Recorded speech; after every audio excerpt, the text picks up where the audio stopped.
Welcome to the Kings Beat podcast. I am James Ham, Kings Insider for ESPN 1320 and the Kings Beat. Joining me today, Fox 40, Sean Cunningham. Sean, how are you? I'm fantastic. We're in playoff mode. It's a first for this here podcast, and our dear friend Brenden Nunes. But you know why I'm so fantastic, James and Brendan? I'll tell you why. Thanks for asking.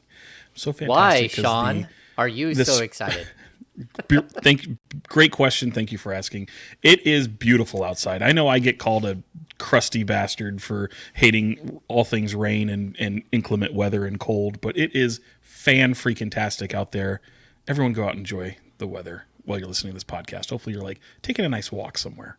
This is the best time of the year because this is when it's so like great. 70s, and then it'll slowly creep up to 80s, and then boom, it'll be 100, and we'll all be like, oh no, what has happened? Of course, we're also joined by Brenden Nunes from the Kings Pulse podcast. Brenden, how are you? I'm good. What's up, guys? Just to echo Sean's sentiment, I did get to take a walk yesterday in shorts. It was the most beautiful thing. And I guess Sean Cunningham should have crossed my mind when I was walking around, but we're here now. Do I ever cross your mind?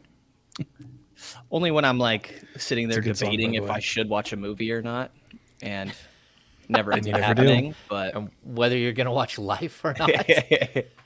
I wonder, where are you watching? You're going to watch. We're recording this before these play-in games start. Where are you going to be watching the game, Mr. Nunes?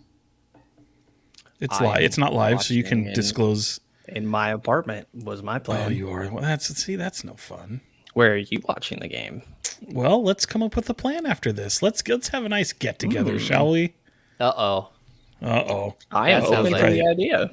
Nothing but man. trouble. Yep. Sean, Buckle do up. you remember that movie?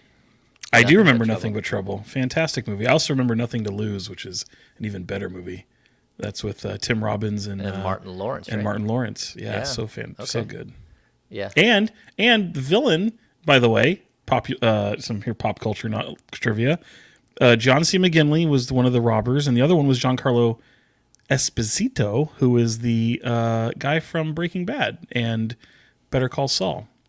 Oh. The Gus Fring, who played Gus Yep. Fring. So Yep. more you know. Isn't he the Chicken King? Chicken guy, El Yeah. Pollo Hermanos. Yeah, there we go. Yeah, I was watching The Wild Bunch last night from like Oh wow. 1969. I don't know why I've got on some weird old film kick, and then I realized that one of the guys in that is also El Guapo from Three Oh. Amigos. And I was like, hey, look at that. He also did voice work in one of the new Pixar Disney. I can't remember. Right around this time is when I stop everything and I go, "Hey, Brendan, Three Amigos is a movie that Yeah. stars Steve always Martin, my Martin favorite part of Short, the show. Chevy Chase." However, we just went through so many things. I don't know where to begin. So I don't know either. yeah. I wouldn't keep up anyways, to be honest. Yeah. you should just be writing all this down. This is part of your homework later. That's right. Brendan, did you see Air yet? I did Sean, not. have you seen Air yet? No, I'm tardy on my homework assignment because I had anticipated seeing that before this here podcast, and that's twice I said this here podcast, so I might be in a mood. I will be seeing it possibly tonight, probably not. I don't know. I want to see it before game one, so maybe I can do it before the next podcast. Okay. I enjoyed it. Yeah, I watched it on Saturday. I've actually we've been to spoilers, the no movies spoilers. a bunch lately. I don't know. Like I think I've seen 3 movies in the last week. So I don't know. We saw Dungeons and Dragons, and that was for me. actually good. But if you're gonna cover Mike Brown, you gotta dive into the Dungeons and Dragons. Do I? We've gotten along just fine. That's funny. This is where he and I. He's also a hell of a motorcycle Harley Davidson type guy. I wouldn't be able to tell you what happens on a Harley Davidson, and we get along great. So All right. I can't picture that. What, me Mike on on a a Harley or Harley? Mike Brown on a Yeah. Harley? Or Sean on a Harley. Either one of those. How dare you? How dare you? All right. Let's just take care of business. If you're watching here on YouTube and you don't mind, give us a thumbs up. And if you're not a subscriber, subscribe here. If you're not a subscriber to the Kings Beat, go to thekingsbeat.com, become a subscriber, become a premium subscriber to get invites to things like the happy hour and to get all access to the content that's there, including my long form piece last week on Harrison Barnes. We got a lot of ground to cover, though. Like all kinds of ground to cover. I think we'll start with like this weird thing that I did yesterday on the radio, where I compared the 2023 Sacramento Kings to the Golden State Warriors Golden Age, which was, for the last 8 years they've won a championship. And James, let's just be honest. You made some headlines. I made some headlines unintentionally, really. That it was not the intent was to make headlines or to have a hot take. And I'll thank our friends over at 95.7 The Game for really butchering my quote. But like the video, were you taken out of itself, context? Yeah, like it was part of. There was more context to what I was saying, and I was saying like, look, the Kings have done something that those teams didn't do, and that is like set the all-time record for something like why am I drawing a blank? Like not only did they outscore all of those teams, but they also had the highest offensive rating of all time. They also had a higher true shooting percentage than any of those teams, a higher effective field goal percentage.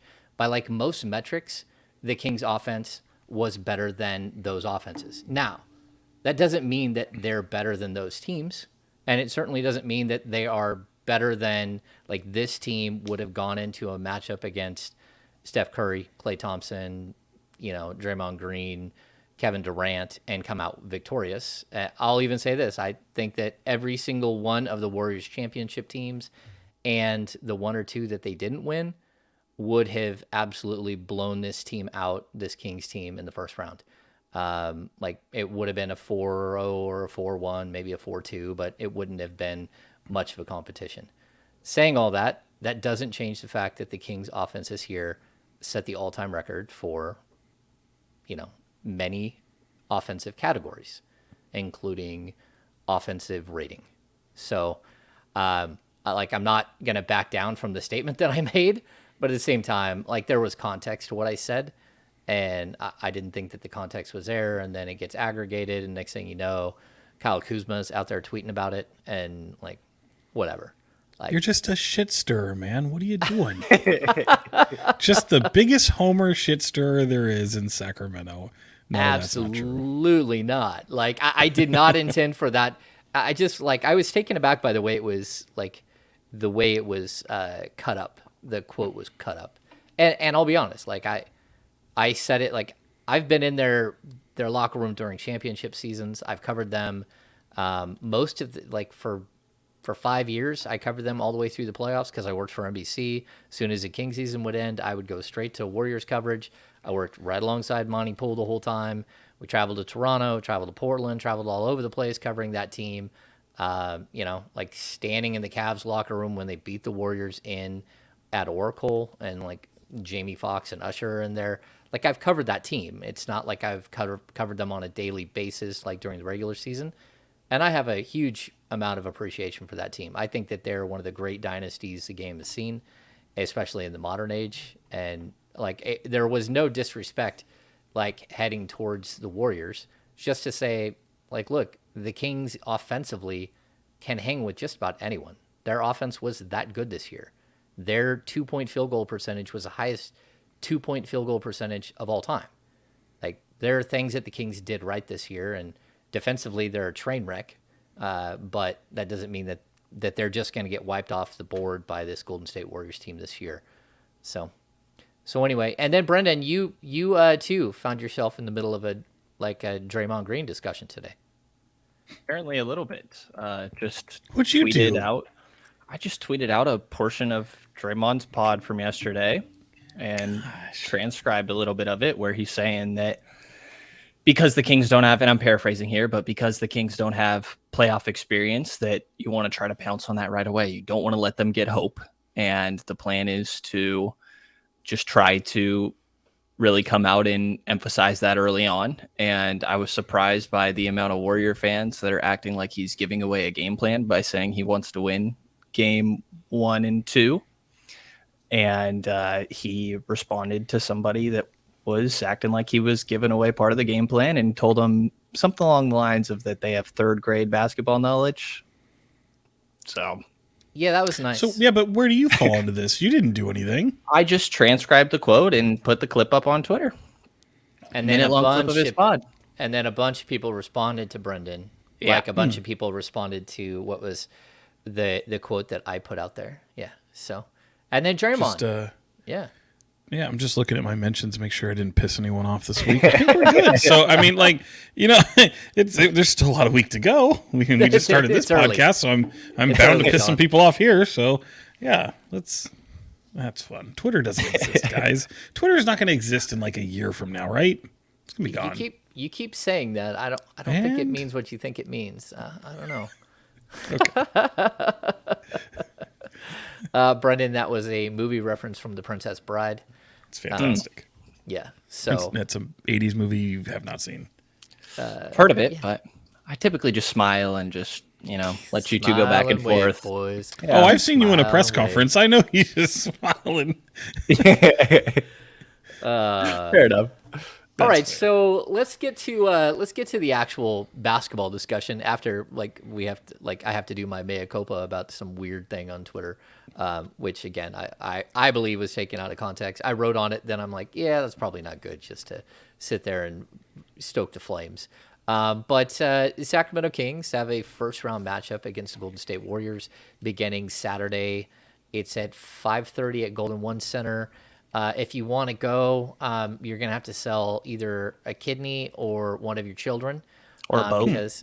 Or both. It's possible you might need to sell both your kidneys and just, be on permanent dialysis. But it's super, super expensive. Kings fans who want to see the playoffs, I'd recommend just buying tickets at Chase Center because you can still get in there for probably, I don't know, $550 for 2 tickets upstairs, which you can't do that for Golden One Center. What are your guys' thoughts coming into this? We'll start with Sean. Like, you haven't seen playoffs in Sacramento for a long time. The buzz is crazy. We're hearing things like this is the highest ticket price for a first round of all time. Like the average ticket price now, I think, is up to like $775. But what are your thoughts? Like, do you think this is going to be wild? You mean the series or just the ticket prices? Like, I'll say this, like the ticket price thing to me has more to do with Ticketmaster. And I think we lost James. He's looking at me a certain way and frozen, I believe. Yeah. I think he wanted to know what I thought about at least Ticketmaster before we got to the series, because like the whole Ticketmaster thing, there's this surge pricing and based on demand, I deal with it all the time as a guy who goes to many, many concerts. So it's not too foreign to me. I think in sports, and look, I realize the statement I'm about to make is like total, like not everyone be careful, can be Sean. I know. Not everyone has the means to be a season ticket holder. That being said, this is one of the reasons how it is a huge benefit to be a season ticket holder. Even ticket plans and ticket options that way, and there's all kinds of different things that they can do. There are usually priority for your season ticket holders. You have to pay way out the but you get a lot of that money back. You can put it towards next year if they don't go as far as you have purchased. And it's like this everywhere. But yeah, because of the demand and Ticketmaster, like those prices do go up. Now you also have the resale market and people who are selling their tickets. That's not Ticketmaster's fault. You're reselling your tickets. You were either a season ticket holder who has got your tickets and now you're going to try to make up some of that money from throughout the year. And you know that this game, especially that first one, being that first one when the drought is over, means a lot to Sacramento, especially for a team that doesn't make the playoffs. So demand is just understandably high. So yeah, man, I for people who have the means and can afford it, more power to you. There's been plenty of stories done on all the TV stations over the past few days of people who are doing what they can to go some of these games. But honestly, I think it's going to be a cool vibe outside the venue. I think there's going to be the bar and restaurant crowd is probably where I would be if I didn't have the job that I do. and I think everyone's going to enjoy it. And I think honestly, if I was a paying fan, I'd do everything I could to be at Chase Center because it is a little bit more affordable. Because a first round playoff series doesn't really matter much to a team that's won four titles in 9 seasons. Brenden. Yeah, I mean, I think that the energy in the building will be fun for sure. It'll be interesting to see how many Warriors fans are in Golden One as well. I think that the last game that we saw against the Warriors is not a great bar to go off of because just who was, or I guess was not available for Sacramento.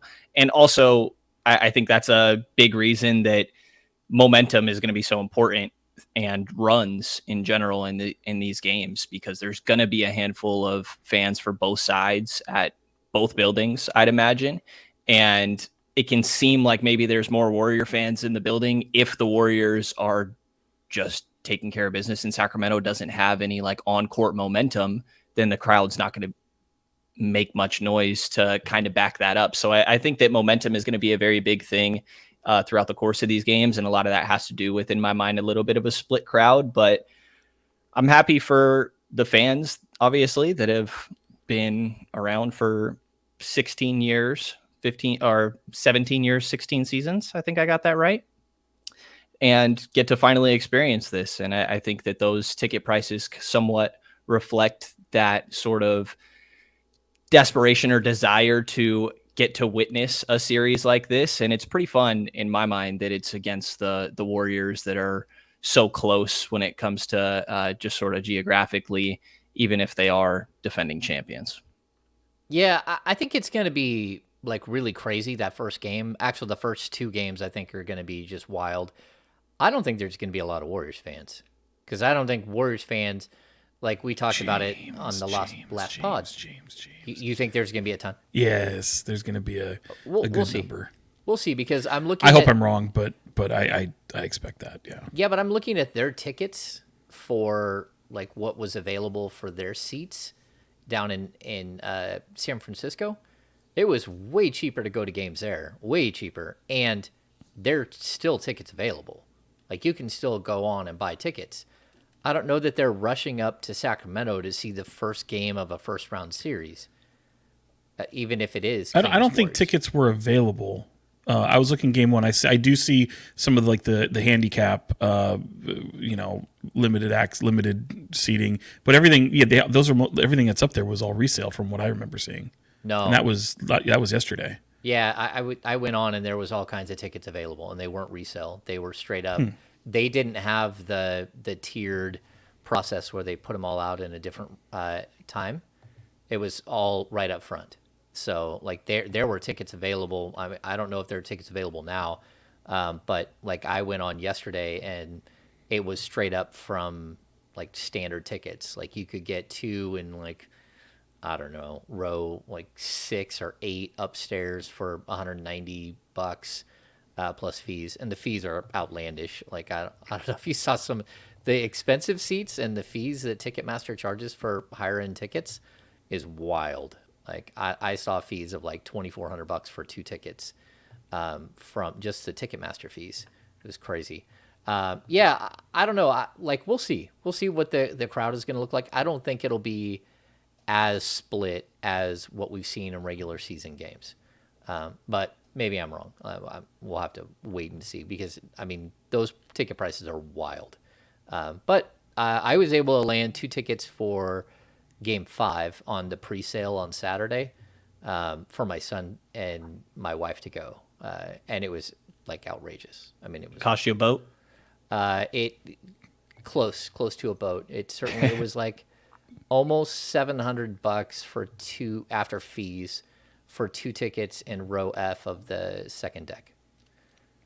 Yeah, maybe I was looking at just at game 3, but yeah, it's sold out. There's a lot of resale. I remember yesterday there was the wheelchair accessibility ones, but that sold out. Maybe games 4 and 6. I can check those right now. For Chase Warriors, Center. Yeah, that would be game. No, they only get game. Yeah, game 4 and game 6. You're right. Yeah. So if we look at standard, of course, I'm also looking at 2 tickets as opposed to just like 1. But yeah, I guess I could. Yeah, but 2 either tickets.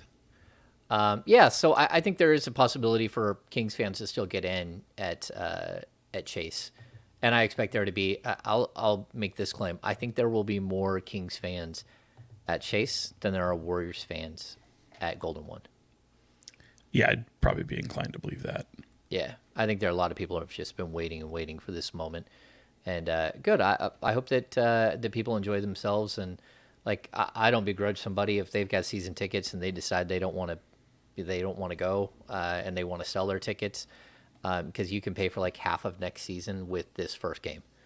Like, okay, and Yeah. some of these people are putting up like $14,000 for 2 seats for the whole entirety of the playoffs. That's crazy talk. That's wild. I also think. I mean, I didn't get the chance to say this when before you froze there. I was talking basically about Ticketmaster, but the atmosphere is going to be, whether there is or isn't a lot of Warrior fans in there, it's going to be insane. Like, it is going to be very, very special. And someone like myself who really kind of got spoiled because I started covering the team, even though growing up here in Sacramento, I started covering the team at the height in '02, and the loudest I'd ever heard the venue in it from what I recall is when they beat Dallas to advance to the Western Conference Finals. And that game, when they were playing the da-na-na-na-na, you couldn't even hear that song. And I was in the first row of the upper deck and the media seats up there. And I remember sticking out my microphone to record the sound because the arena was as loud as I'd ever heard it. And certainly I think there were moments that may have eclipsed it that I just wasn't as cognizant of. But that moment to me is always the loudest that I can recall. And I kind of feel like game one against the Warriors, knowing that these teams have never been good or in the playoffs at the same time, let alone here they are facing each other in a playoff series for the first time, could possibly top that and just be all sorts of unhinged behavior. I went to the 95-96 playoffs against Seattle, and that was wild. That was absolutely insane. And I was at quite a few playoff games from 1999 until 2006. But that first year was crazy. I just remember, like, you came home and you couldn't hear. It was like going to a really, really, really loud concert. Like, you couldn't hear it all for like a day. It wasn't good. It wasn't good on the long-term hearing, the health of hearing. Brenden, what are you looking forward to with that first game? Like, you haven't got to experience playoffs, really. I think you've been to a playoff game before somewhere else, right? Yeah, I've been to actually, ironically, a Warriors game back when they were first starting their run. I think the first year that they beat the Clippers in the playoffs after losing to them in the year prior, I believe is how it went.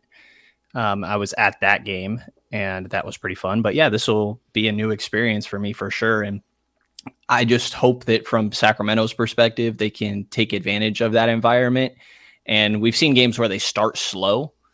And even if they did, say, fall down 10 early, like if two shots go in a row, I'm sure the crowd is still going to be totally into it. But there's a way that they can just like totally capitalize on it. If they're able to start hot, the energy is going to be totally in their favor. The Warriors are going to have their runs. That's going to be the nature of this. I think that, I mean, all basketball is a game of runs, but I think this series is going to be even more extreme when it comes to that, just with the shooting that both of these teams have.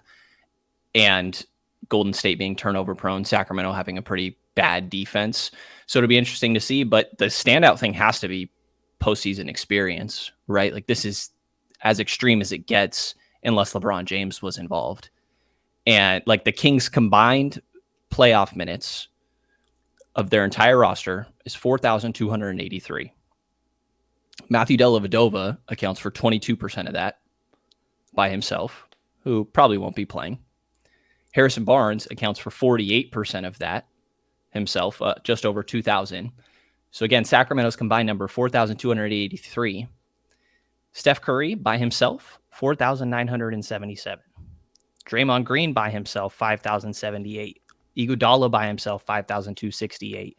Klay Thompson by himself, 5,361. The Warriors have 4 players that as individuals have more playoff experience than their Sacramento's entire roster combined.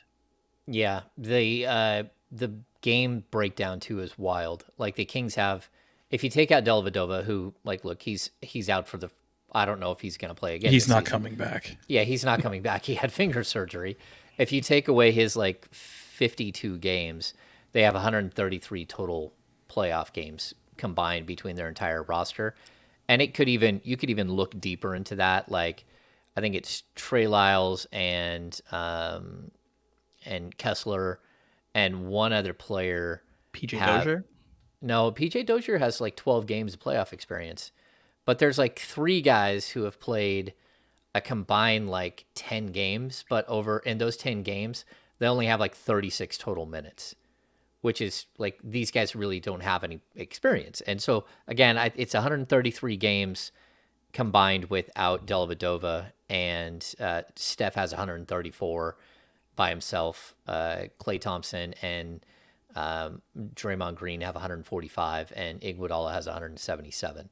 Like the disparity in games played is like 817 to 185, and then if you take out Dellavedova, like 133. Does that matter, Sean? Yes, the answer is yes. And it's not the deciding factor, or it doesn't even really mean anything in terms of, in my opinion, whether or not you pick a team to advance or not. It's certainly like a factorable thing. Okay. Yeah. But experience completely matters because of you're used to these lively atmospheres. You're used to a pressure situation.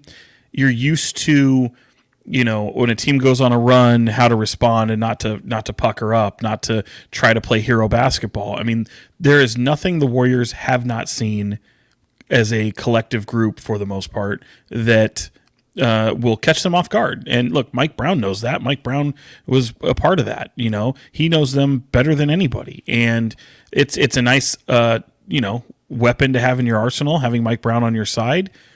But that experience is what keeps people from clamming up and letting the moment take them over. Now, that's not to say that it will happen, but I think it's something that teams advance in the playoffs as a result of having that type of experience. It means everything. However, I think there's a huge freedom that comes with not having that. And as long as you have people that can hold their mud, so to speak, and are well coached and are disciplined enough and not try to go out there and play to the moment or let the moment be too big for them, doing something outside of maybe their comfort zone or something that they'd ordinarily do, and they just play within themselves and keep that kind of collective demeanor, I think there's a huge freedom in that. Because we've talked about it before, James, guys, we were talking, like, the way the Hawks advanced to the Eastern Conference Finals, the way the Mavericks have got to the Western Conference Finals last year, I think there's a freedom in not having some of that, because look, in my opinion, because of what the Warriors have done, and they have this collection of players that were part of that dynasty, and they still are, and they just did it last year. Like, this is a team that's going to have all the pressure on their back. They're already favored. They're a 6th seed. You don't see 6 seeds that are favored. They're favored for good damn reason, because they're capable of winning this series. They're capable of going in there, and I'm not saying this is going to happen, and sweeping the hell out of the Kings. I wouldn't bet on that.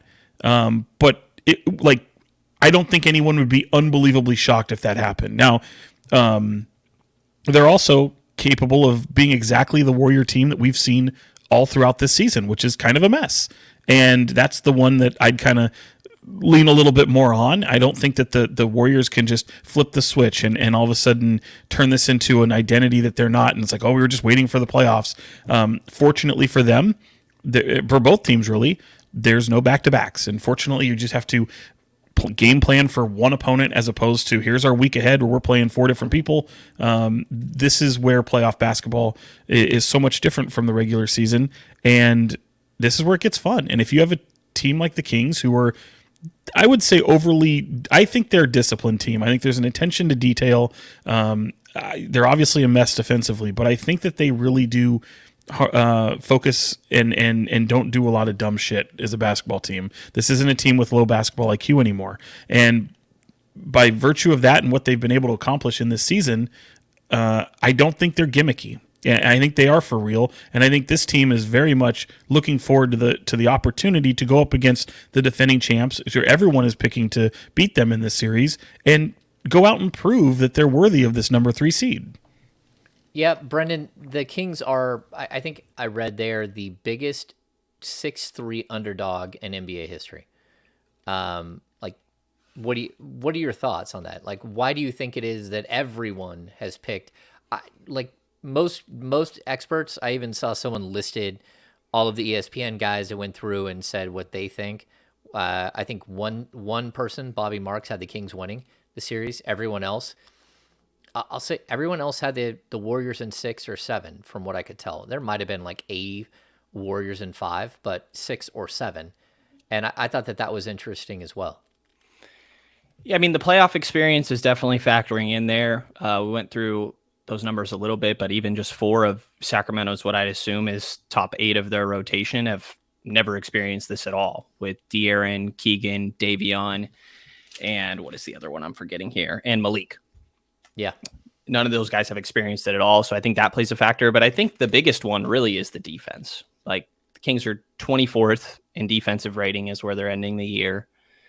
And like Sean said, they don't do dumb shit. I'd argue that's this place that sometimes they do dumb shit. Defensively, they have some blunders where it's like, what in the world are you thinking there? And you do that against the Warriors, they make you pay quickly. The same way that we see Sacramento throughout the course of this year with the best offensive rating of all time, like put up numbers in a hurry. The Warriors will do that as fast, if not faster than Sacramento. And they've been doing that. They've been experienced in doing that. They play with the highest pace in the league. So if you're missing shots and not getting back, they're going to make you pay for it. And perimeter defense, I think, I mean, there's a lot of aspects of defense that Sacramento struggles with, but like, what is your answer for Steph Curry?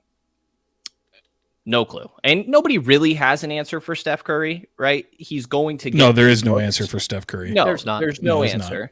He's going to get his shots off, right? He's going to make tough ones. But to me, it's about like how many of the easy ones can you limit? Because earlier games this year, he just can't somehow end up wide open 3-4 times a game and then get in a rhythm because you're lost in rotations. Like, you need to absolutely limit those as much as possible. And I don't know that I have the most confidence in the Kings to limit that. I think it'll be an interesting test for sure. It's going to be a battle offensively. And the biggest X factor, I think pretty obviously, is just Andrew Wiggins. I think that, you know, people are pointing to this Warriors season and saying it like looks similar going into this offseason as it did last year. Last year, they were second in defensive rating. And this year, they end 14th. And I think a lot of that has to do with Wiggins not being around. We've talked about Otto Porter a little bit before. I think Kuminga can kind of fill that role defensively, even if he's not the same shooter offensively. And then Gary Payton's just coming back. I don't know exactly what form he's going to be in. And same with Wiggins. Wiggins only played 37 games this year. He last played on February 13th and just got back to the team on the 4th, which is going to be 11 days before game 1. Like, what shape is he going to be in? He's probably the guy, as Sean disappears, that'll be assigned to De'Aaron Fox. I think he's the biggest X factor on both ends of the floor, as the guy that was, in my mind, the second best player on that team that won it all last year. Yeah, I'm intrigued to see what Wiggins looks like as well. Like, I have no idea what Wiggins is going to look like. There, Sean is back. Like, I think both Gary Payton the second and Wiggins, like, they're gonna take a couple of games to kind of find out who they are. And the biggest thing with Gary Payton, like, he played with a completely different rotation last year. Like, the second unit was completely different than the unit he's playing with now. He does not know these players. Like, can he learn them? Sure, but we're talking about learning them in a crunch time situation. Last year, again, it was Otto Porter, it was Bielitsa. They had a bunch of guys that were that were part of that second unit that are no longer there. And so I'm intrigued to see what he looks like. Like Wiggins can come in and be the player that he's been before, but I'm not sure that he can do that after like a 25 game absence and having personal issues off the court that still, I assume, exist. But some things that are weighing on him, and we're gonna have to wait and see what that team looks like. I know that you're gonna still rely on the basic core of the team, the guys that have been there forever, like Curry and Klay Thompson and Draymond and Looney. Like that's gonna be who like drives the engine here. But I like Dante DiVincenzo on that team. Like Kuminga is interesting.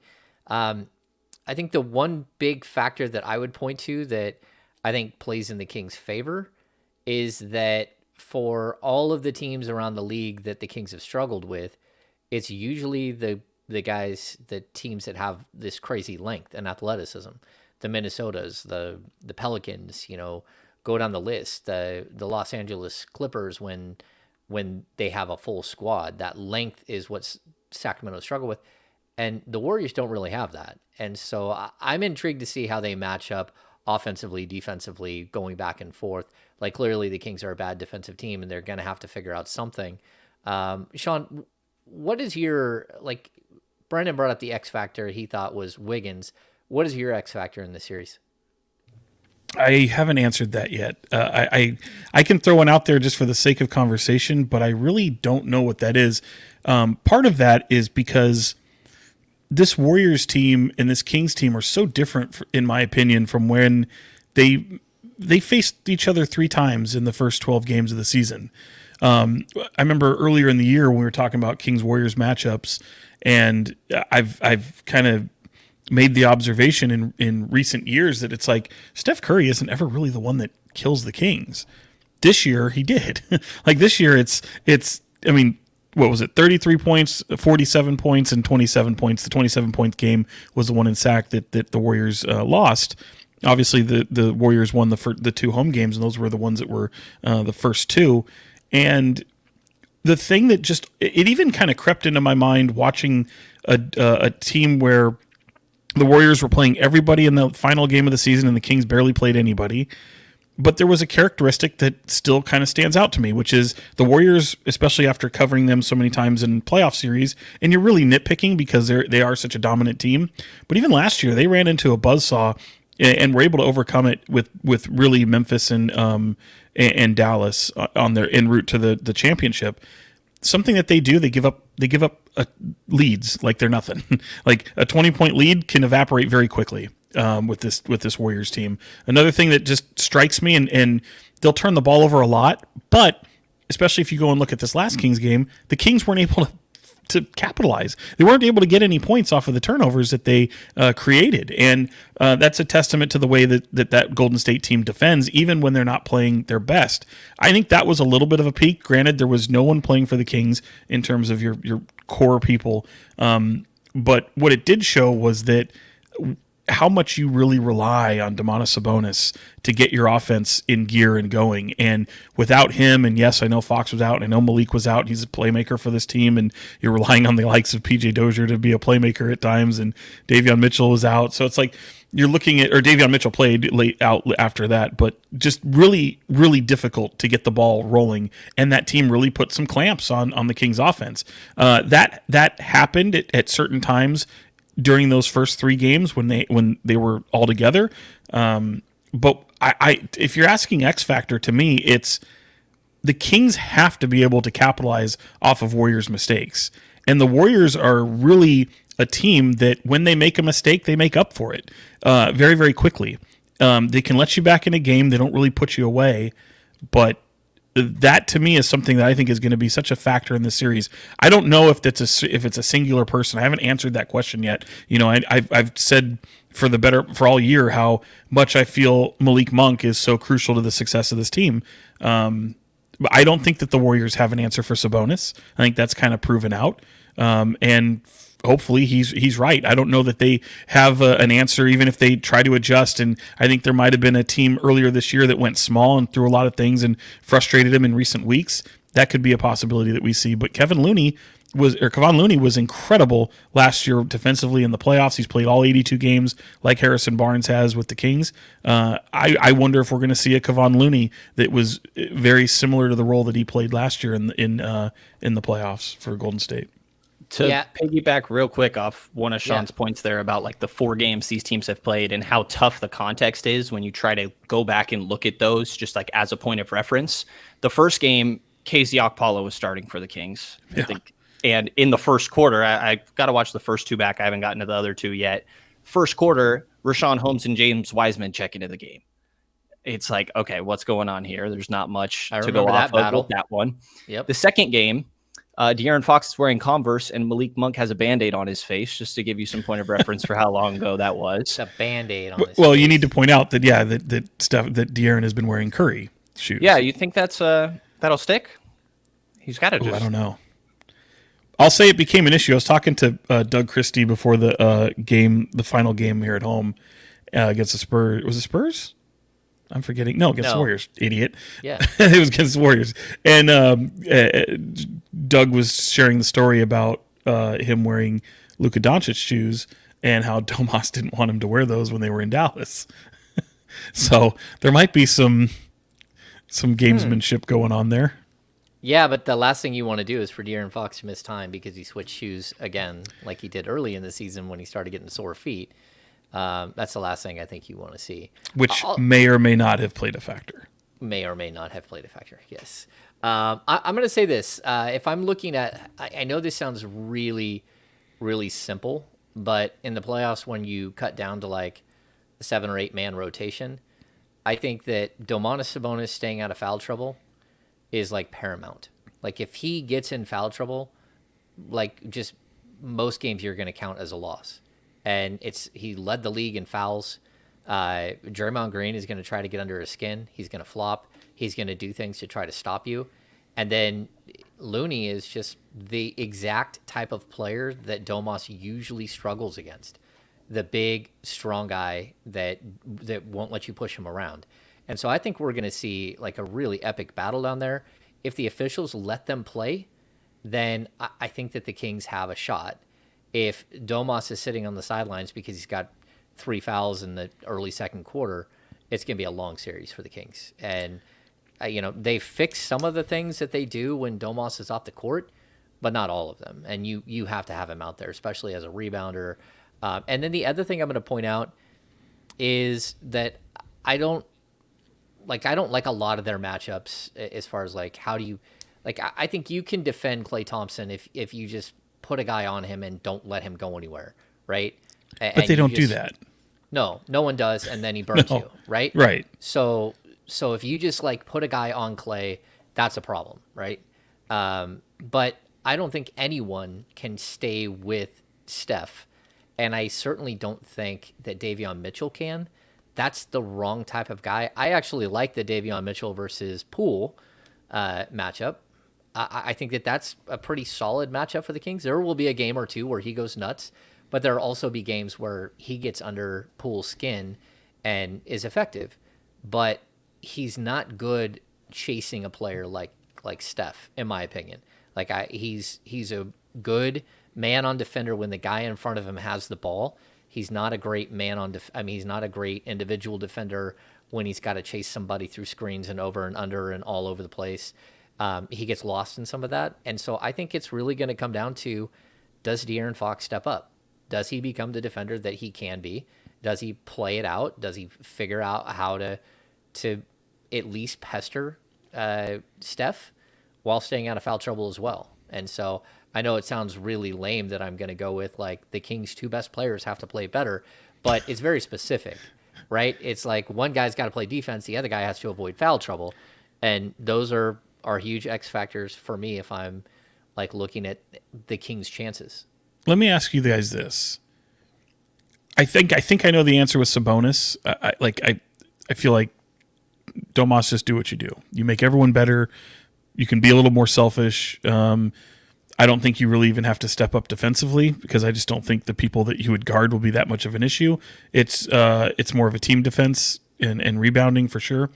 Do you need to see a De'Aaron Fox that we've never seen before, or does he have to be someone different? Does he have to play a different role? Does he have to, like, how do you look at that? Is it, because I feel like Domas has to be the same guy the entire time. Fox is the one I'm a little unsure of, because I feel like, yeah, you can go out there and play a role and play what he is on this team, which is arguably the best player on the team. But there's part of me that thinks you need to be even something we haven't seen before. I think for De'Aaron, and I guess this also goes to Domas, like the numbers will just be greater because I expect them to play more minutes. I think we're talking like 40 minutes for both of these guys. So De'Aaron's 25 and 33 and a half right now, could end up being something more like 30. But I think with the nature of like having Kevin Huerter, Harrison Barnes, Malik Monk, Keegan Murray, Trey Lyles, if they do go in that direction, like I still think it's more so on these other guys to knock down shots. I think that if De'Aaron if they're helping off those other guys to slow down De'Aaron, he still should be making that pass, and those guys need to be knocking down their shots. I think that that's a big thing in this series for me. The Kings have 6 guys that are in double digits and 1 guy over 20, and the Warriors have 3 guys that average over 20. They have like 4 guys that are going to do all the scoring for their team, and I think Sacramento is more evened out. I do think that you'd ask more from De'Aaron if you feel like you need to have extended minutes of him playing alongside a Davion Mitchell or alongside a Kessler Edwards, guys that might get ignored on the perimeter. Then maybe you do need a bit more from De'Aaron. But I think if you're surrounding him by shooters like we typically see, that I kind of think it's more so on those other guys. Okay, so what if we point to another factor? What is the thing that the Kings do that you think they'll be able to continue to do, or that will be impactful? Like, you bring up the fact that they have all these scores. I mean, I think one of the biggest things that, like, pluses for the Kings is that there is not one guy on the roster that's going to play that you can just flat out leave open, right? You have to defend everybody on this team. And I think with the Warriors, there are guys that for stretches you may not have to defend. Like, sure. Well, like, are you talking about the starters? Like, because again, like, Davion Mitchell, obviously not a knockdown shooter. Okay. There are moments on the Kings and Keegan Murray, having a rookie, you never know what a rookie looks like in a playoff series. They could make life uncomfortable. 100%. Yeah, you can't leave him on the perimeter. Yeah. I noticed you didn't answer the question, by the way, and I actually am I'm not surprised that Brenden took it from an offensive standpoint. I think what I was meaning more towards is, do we see Fox become more of a distributor? Do we see Fox? That question. Yeah. Like, I also feel like, and I'll give you just, if I'm Mike Brown, and I'm not, and I haven't talked to him, practice will begin. We'll be able to talk to the team for the first time tomorrow. Mm-hmm. I kind of feel like we're going to see some 3-guard lineup, like, quite a bit. Oh yeah, I think so. But like, where Davion is a big factor. I think it's going to be an interesting, like, almost routine 3-guard lineup. I think this team is going to rely on that quite a bit. When I mean different De'Aaron Fox is like defensively, obviously, sometimes he plays a bit different defensive presence in the fourth quarter than he does at other times during the game. I kind of want to see what that looks like. I wonder if De'Aaron Fox, if playoff Fox looks different than regular season Fox. And when I say that, I'm taking offense completely off the table. I don't mean, sorry, let me rephrase. I'm taking scoring completely off the table. I don't mean scoring, because yes, he will probably be a guy that's scoring anywhere from 25 to 30 points in any one of these games. That would be very consistent with what we've seen at points in this season. I'm saying, are we seeing something different from him, be it playmaking, be it something in this 3-guard lineup, being something defensively, especially in transition? Like, where do you guys land on that? Yeah, I expect Fox to be like he's shot out of a cannon. Like, I want to see an aggression level from him on both ends of the court that we've seen in flashes, and we've seen these moments where he's great. I want to see that for all 7 games. And I think that what he can't do is he can't not do it in game 1. He can't come out in game 1 and be slightly timid and wait for the game to come and wait maybe for the fourth quarter. He can't do that. He's got to be the guy who comes out and punches and keeps punching. And I think he has that capability. And I think that we should see another level of him. And that's probably what you're talking about. Like, we've seen, because, Sean, you and I have covered so many of these Warriors playoff runs. We've seen what, playoff level Klay Thompson or playoff level Steph Curry looks like.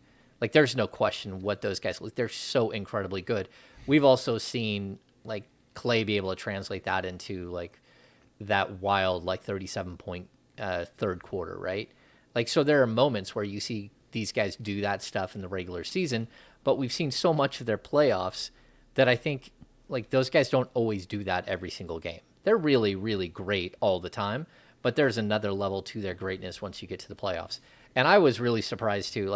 So yes, I think that Fox will have to take his game to another level. We will have to see a different Fox that we've seen before, but it's not about assists. It's not about points. It's about the intensity level that he plays with.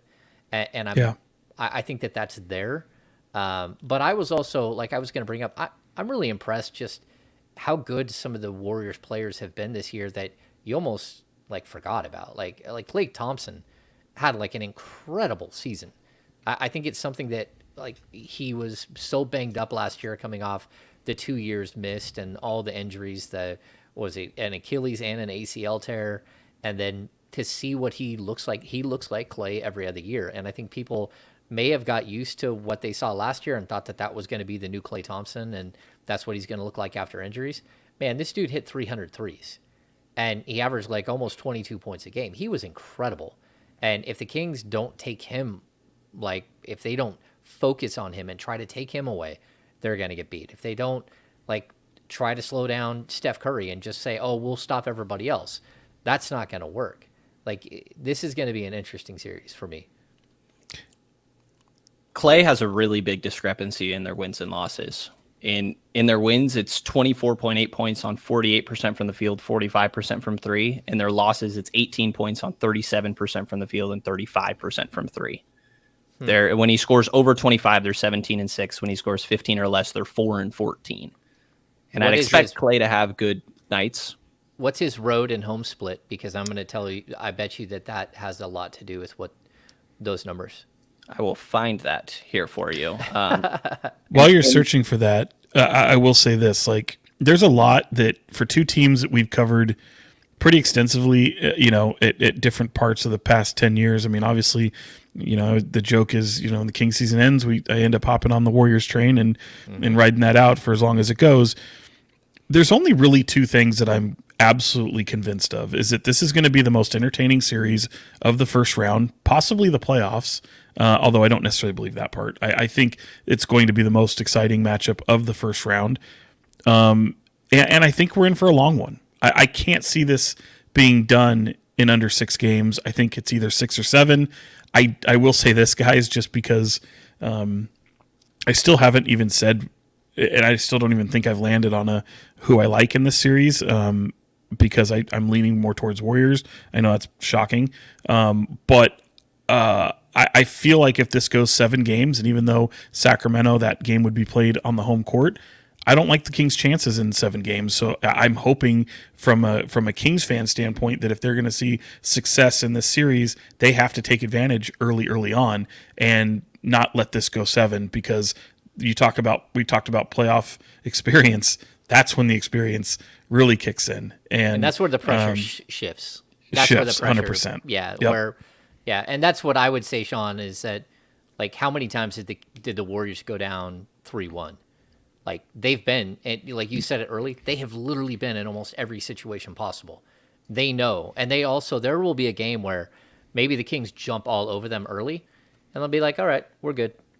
They'll just cash in hey, we're not going to fight this uphill battle. We're just going to, we'll say game 2, game 3, whatever it may be. We'll be ready. Yep. But especially if they win one at home and at Golden One, if they win one of the first 2, the other one, they could just trick off. They could just go, okay, look, we already got our win. We know where we're at.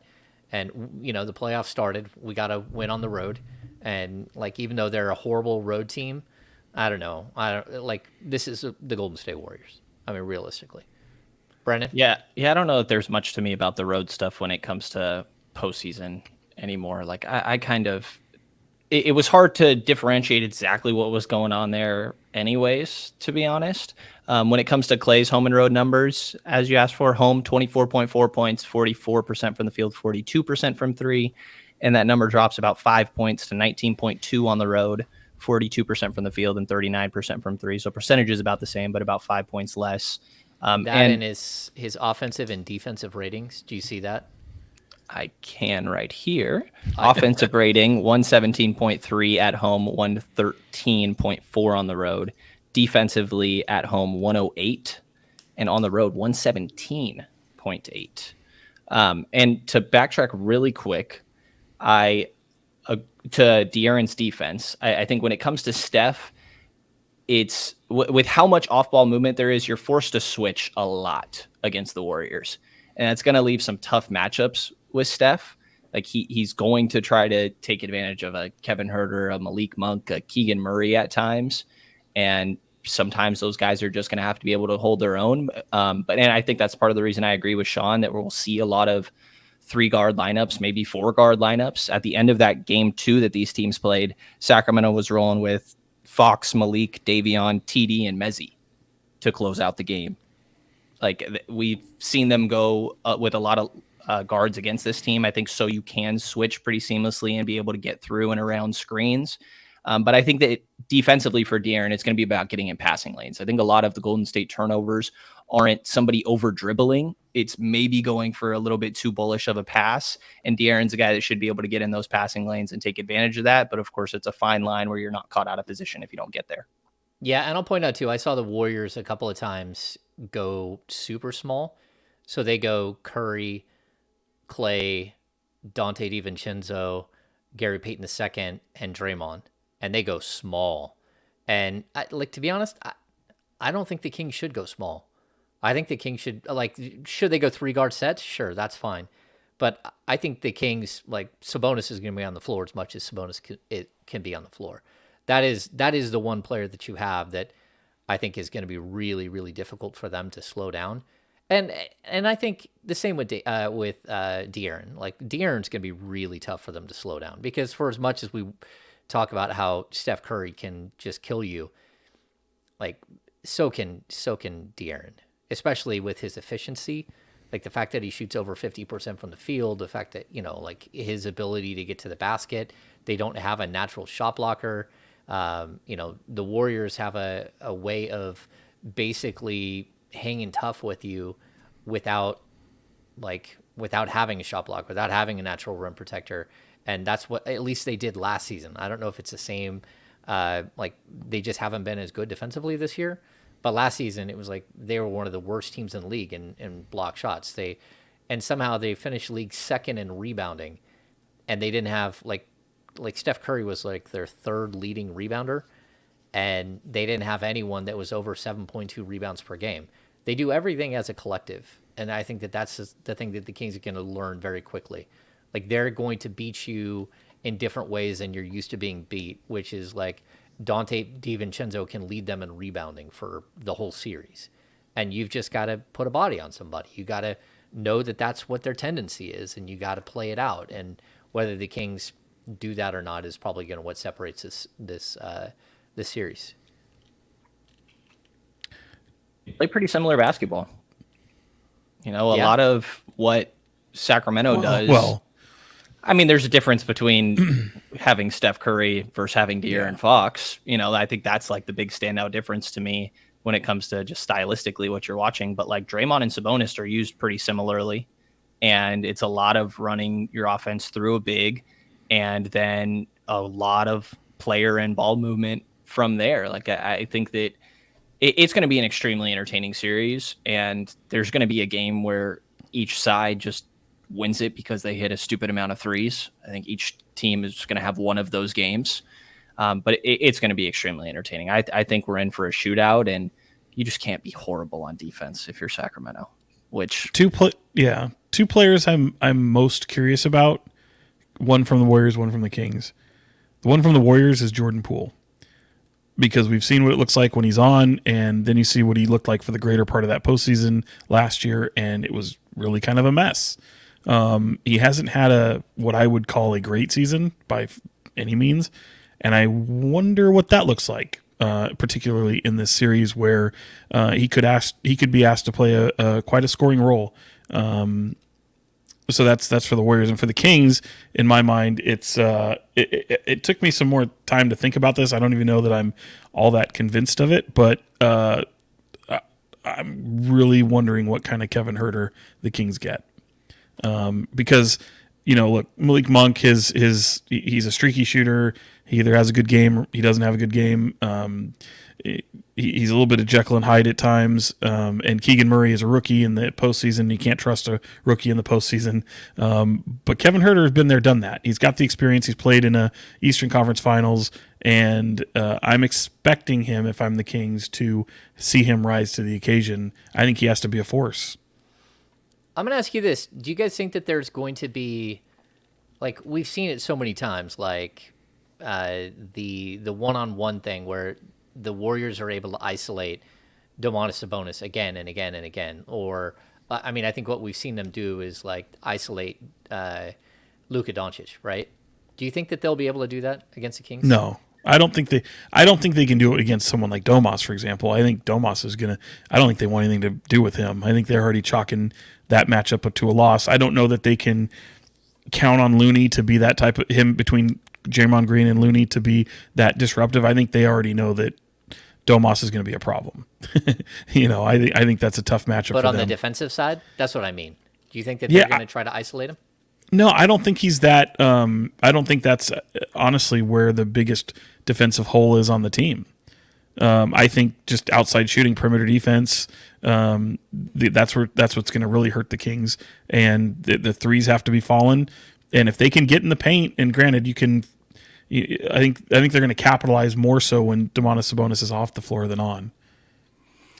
I don't think the Kings will let Sabonis get switched on to Curry, and sometimes that will lead to its own defensive problems, but I think it's more of just kind of being at the level there, letting the guard recover, and then Sabonis get away from there. But I do kind of expect them to switch 1 to 4, and I think we've seen it in earlier games this year. Like, I think Kevin Huerter is going to be the guy that Curry could look at and be like, I want that guy on me, and I'm going to go to work. And it's not typical what people think of with like ISO ball. It's not 10 dribbles. It's Curry gets that mismatch quick within the flow of the offense and then takes advantage of it pretty quickly, or at least attempts to, and then makes a play from there. I think Herter's going to be somebody they try to go after, and I think he could really struggle at times. I think there's a chance that it's stands out enough or is harming you enough that maybe you need to limit his play despite what he can provide on the offensive end. I think that they're probably going to try it with Malik Monk, and they're probably going to try it with rookie Keegan Murray.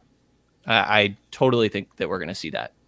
Okay, so I guess I'll flip it then. Is there a player that the Kings are going to isolate on the Warriors and try to abuse? Jordan Poole, easily. Yeah, I was thinking that. Clay?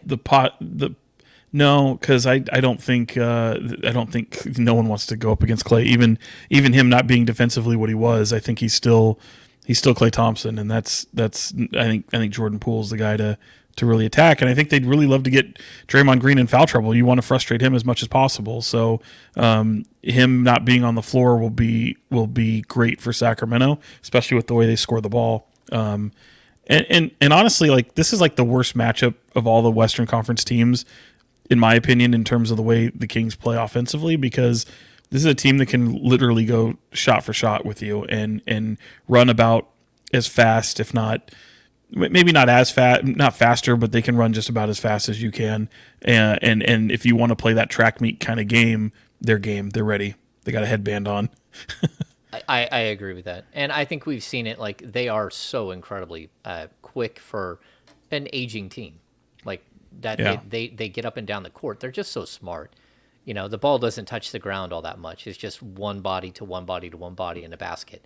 Like, the way that they're able to, like, get up and down. And I also, like, what is it, like, if we look at the Pelicans game and then even the first half against Denver, that was where I think those two moments I saw the workman-like approach that the Kings are going to have to take into that series. You guys know what I mean? Well, like, they have to have a physicality. They have to play with physicality. And it's funny because I know, we we kind of make fun of how De'Aaron Fox calls his Kings team a finesse team, which they are. The Warriors aren't the most physical team. They really aren't. But they're capable of really mucking it up if need be. And just, again, the experience of them playing a game like that and knowing how to win a game like that, that's something the Kings really don't have much of an answer for. They don't respond well to physicality, especially when they don't play with a lot of physicality to begin with. So that's a big question mark. I have a question for you guys. All right. Is Kessler Edwards part of the rotation in game 1? I think he'll play. I think there's a Probably. chance he plays. Yeah, I don't know if he's in the rotation as much as he might come in for a couple of minutes and see how he reacts. Yeah. But it's tough. We'll know right away. Like, Mike Brown will make that decision like 6 minutes into the game, and especially if he feels like there's a player that's getting loose that they just can't slow down.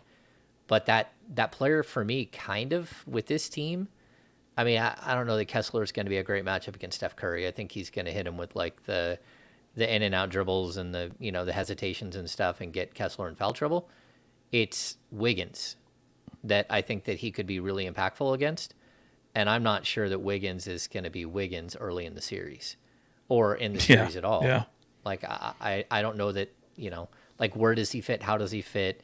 Like, Dante DiVincenzo is kind of like the jack of all trades, running around and doing stuff, but you're not going to specifically put someone on Dante DiVincenzo and say, oh, we got to stop Dante. And that's not a disrespect to him. I mean, like, what he does as a rebounder, as a defensive player, as a guy who plays the passing lanes, as a passer, like, he does great things. And he even shot really well this season, 40% from 3. He's going to be tough, but his spot is probably going to go to Wiggins at some point, or that is what you would like to see if you're the Warriors, is for Wiggins to come back and be that third scorer in the starting lineup. And that's that's a problem. If you look at this Warriors team from the Kings perspective, like, there are guys in that starting lineup that you don't necessarily have to like put someone on and leave somebody on. Like, you can double off of Looney at times. You can get away from Draymond Green as a shooter. You can sag off of him and let him go ahead and try to shoot it. Sometimes he hits, sometimes he doesn't, but like, there's, who their scorers are. Where the Kings, I think that's the one advantage the Kings have over the Warriors, is that you have no idea that Fox and Sabonis are going to put up points. They're going to get their 45 points. After that, who else is going to score? And it's someone different almost every single night. And that's where I think the Kings really can hold an advantage. What do you guys think? Are the Warriors going to try to go small on Sabonis, and do you think that'll work?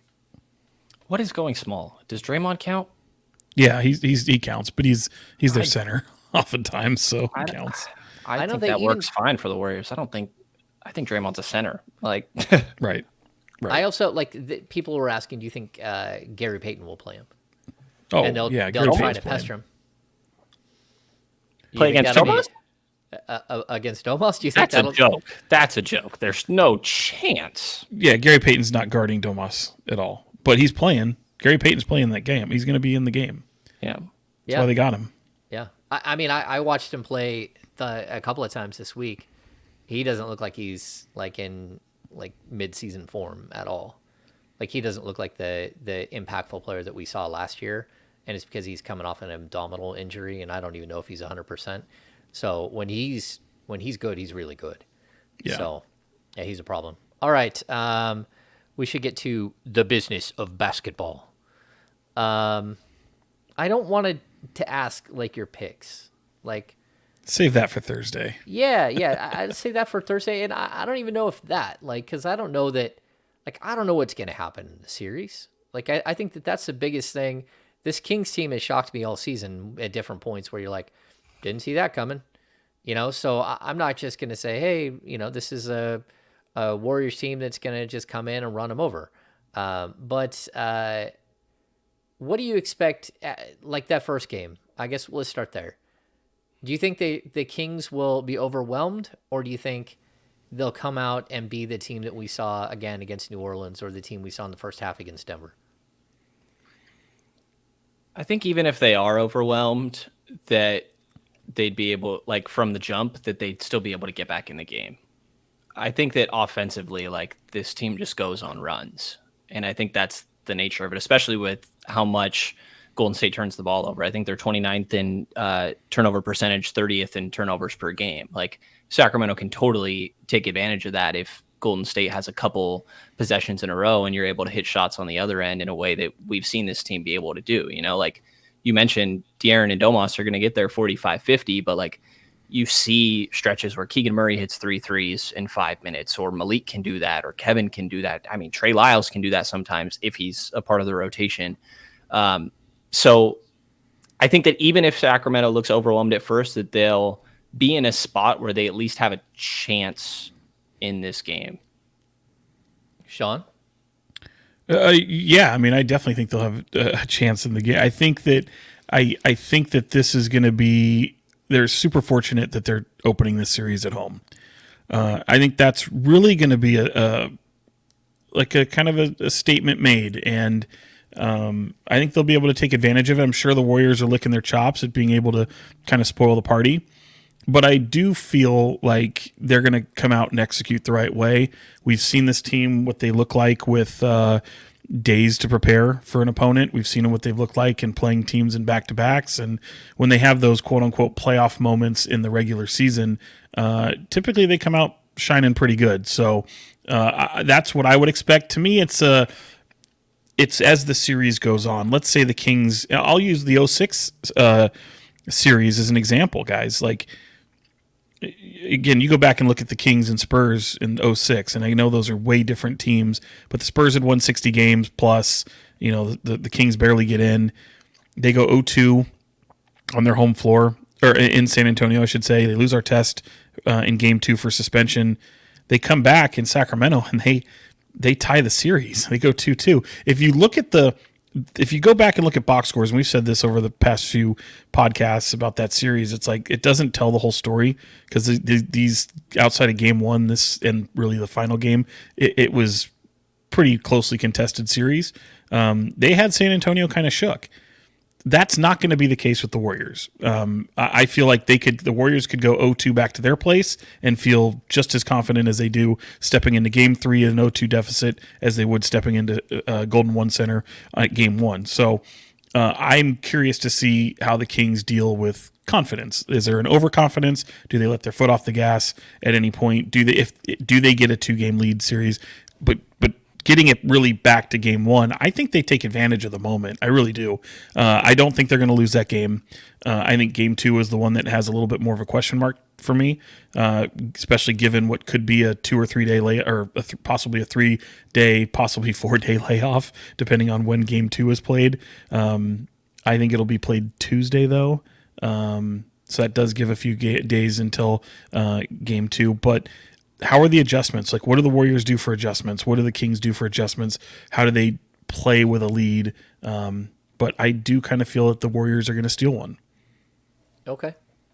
If I'm answering the question, I think we'll know like Thursday, Friday, and even shoot around on Saturday who this team is, if they have a shoot around on Saturday. It's a 5:30 start. Yeah, I don't think they will. Yeah, you're probably right. I think that what we've seen from this team, like, they really do show you where they are from one game to the next. Like, you walk into a shoot around and you feel their confidence or their lack of, or you feel a tightness, or you feel like they are a team that you get a vibe from, if that makes sense. And if you're at shoot around or if you're at practice, you feel like whether they're going to be high or low, or whether they're locked in. And I expect game 1 to be very similar to what we saw against New Orleans. Like, they come out, they play their game, and you let the chips fall where they may. Like, there can be some highs and lows, but realistically, when this team is good, they're scoring, a huge percentage of the time, like 60% of the time, 50% of the time of their offensive opportunities, they're putting the ball in the basket. They're just an efficient offense, a very, very efficient offense. Whether they can get stops or not, I don't know. But the Warriors are a team that Like they'll have moments where they let off the gas and they let you get out ahead of them, or they let you get back into a game. And I think that it's going to be a fun series. I think it's going to be a really good series. All right. Do we have any final thoughts? Brennan, what do you got for final thoughts? Shout out to the Minnesota Timberwolves for going full Kangs on game 82. Jesus. That Yeah. was hilariously bad. Wow. Rudy Gobert throwing a punch at his own teammate, which it sounds like Kyle Anderson had a choice of words that were not probably the best decision. And then Jaden McDaniels decides to punch a wall that he thought had more padding on it than it did, and is out. And those are literally the two guys you'd have guard LeBron and AD going into your playing game tonight. So tough spot. I don't think I've ever thought that a wall had padding on it that I could punch hard enough to. I've always thought, like, when people punch a wall and put their fist through a wall, like, number one, I've fixed that hole before, but I also look at, like, what were you thinking? Like, and, like, I just don't know. Like, what in the world was Jaden McDaniel thinking? And talk about the team you want to face now. Jesus. I don't know if do you guys want to give some. This is my final thoughts. I think would be a prediction for the play-in tournament. I think the Lakers take down the Timberwolves. Okay. And they get the Grizzlies. And I think the winner between Pelicans and Thunder will be the Thunder. And that's what I'm a little torn on. I think I'll go Minnesota, go bareback. I think Minnesota goes and plays the Nuggets. Okay. So you have Lakers 7, Minnesota 8. Correct. So Lakers 7, they win, they advance. The Timberwolves then now move into the other part of the play-in tournament where they have to play the winner of the Pelicans and Thunder. All right. I agree with your first two games for sure. I think that the Lakers come out on top over Minnesota. That feels like a pretty easy one. Although I will say you never know with any of these. Like one basketball game can go in any direction, whether shots are going down or not. But I'll pick Lakers over Minnesota. I'll also pick OKC over New Orleans. I don't think they have the same sort of pressure on them. I think that a lot will depend on Valanciunas, actually, just because OKC doesn't have much size at the center spot. But I'll go with OKC. I think that they're talented enough to be able to pull it off and have less expectations. And then I will pick OKC over Minnesota hesitantly. I don't know who is slowing down. What? Second game would come down to OKC and Minnesota, right? Yeah. So I'll pick OKC there because I don't know who's slowing down SGA. So that's okay. And I think that's just going to be a total shootout between those teams because you could say the same thing about Cat and Gobert on the other side when it comes to OKC. But toss up, I think I'm going with SGA. I'm going completely off script. Here we go. I'm going to say Minnesota beats the Lakers. Pelicans beat OKC. Oh. Pelicans beat the Lakers. Lakers out. OKC out. Okay. How about in the East? I'm going to go. I got the Heat over the Hawks. They go and play the Celtics. Right, just so you know, Hawks are up 15 at halftime. Oh, are they? Well, shows you. I don't even have it on right now. I'm still picking the Heat because I had a bet with somebody. So I'll take the Heat, and then the Hawks will get the Raptors. I think the Raptors will beat the Hawks. So I'm probably completely wrong there. Okay. So it's today. It's Hawks Heat. Oh, so I'm gonna go Hawks and Heat make it over Raptors. Oh no, I like the Raptors. Who do the Raptors play? Raptors play the Bulls. Oh yeah. I don't trust the Bulls. I'm going Raptors over Bulls. I'm going Raptors over Heat after the Heat lose to Atlanta. All right. I'm going weird. What do you got, Brendan? I'll stick with the Heat over the Hawks, even though just because that's 15. What I picked earlier. I admittedly now would go with the Hawks, but I'll stick with the Heat because that's what I would have picked previously. And then what was the other? We said Chicago and Toronto.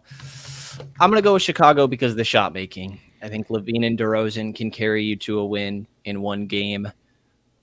But after that, I would go with Atlanta. I think their guard play can carry them in that one. Yeah. All right, Sean, final thoughts? I think those are my final thoughts. I'm just so glad that Kings fans get to experience this again. I'm glad that Sacramento is going to be represented on national TV and not like the quasi national TV, not like NBA TV or even a cable network. I think it means a lot that it's going to be on broadcast television on the ABC game, and that's just what a moment for Sacramento. So I'm hoping we have emails soon to say that, hey, where all the watch parties are at and making Doko look like Jurassic Park, although I don't know that that's going to really happen. I don't know. I hope it does, but we'll see. All right, my final thoughts. Number one, the A's are the worst team I've ever seen in my entire life. They came in today 2-8, which puts them on pace. If my math isn't like off, for like 32 or 33 wins on the season. That's not good. Historically horrendous. They had a 7-4 lead. They just gave up 2-run homer followed by a solo shot, so it's now 7-7. They came in today with a 198 team batting average. 198. Like, they, as a team, are below the Mendoza line, which, of course, Brenden Mendoza, we can get into later, like who that is. Sure. But yeah, this is not good. The A's are horribly bad, and yeah, I don't know how this is going to end, like this whole entire season. But outside of that, yeah, I'm just super excited for Kings fans to experience this. I'm excited for my son and my wife to go to a game and experience the playoffs. My son has not got to go to the playoffs, and if he did, he was an infant. But yeah, like it's a big deal for Sacramento, and I'm excited for everybody to get to experience it. And I'm excited to experience it at Golden One and experience it from a media perspective, which I haven't got to do.